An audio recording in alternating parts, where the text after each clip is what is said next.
chapter 3, verse 1 to 5.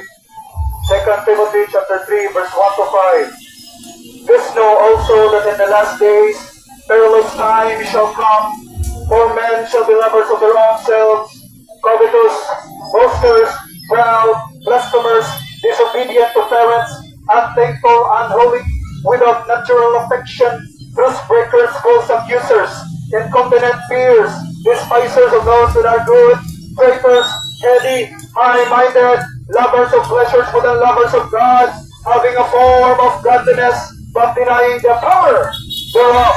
Higala ningon ang Biblia nga nagsingabot na ang makuyaw o makalilisang ang ipangbuhat sa mga tao. Nining ulahing mga adlaw sa dili pa mubalik ang atong Ginoong Jesucristo. Mga higala nagsingabot na ang makuyaw o makalilisang ang ipangbuhat sa mga tao. Nining ulahing mga adlaw sa dili pa mubalik ang Ginoong Jesucristo. Nagsingabot na number 1 higala nga mga tao na higugma sa ilahang kaugalingon, ang mga tao na higugma sa relihiyon, ang mga tao na higugma sa ilang profesyon, ang mga tao na higugma sa ilang edukasyon, ang mga tao na higugma sa ilang tradisyon, pero walay relasyon sa atong Ginoong Jesucristo. Mga higala nagsingabot na ang makuyaw o makalilisang ang ipangbuhat sa mga tao. Nining walahing mga adlaw sa dili pa mabalik ang atong Ginoong Jesucristo.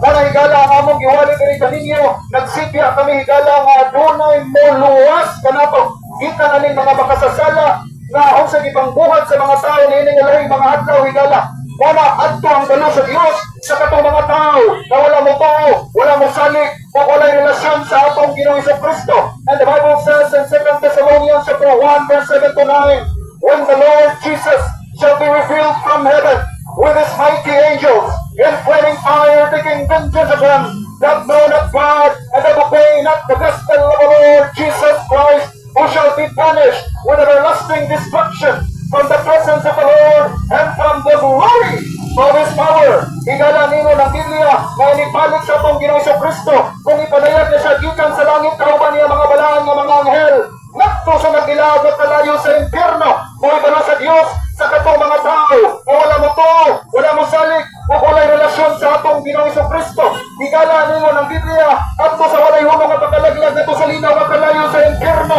Kung ibalo sa Dios sa katong mga tao na wala mo to, wala mo salik o walay relasyon sa atong Ginoong Jesucristo. Kung ibalo sa Dios higala inipalit niya sa katong mga tao na wala mo salik o wala mo tuman sa mayong balita.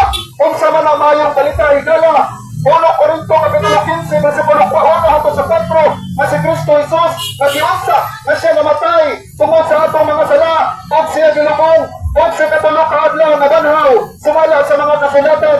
Maray 520 mga testigo na nagpamatuod nga ang atong Ginoong Jesucristo siya lamang ang buhing Dios, siya lamang ang Ginoo nga nabanhaw gikan sa mga patay.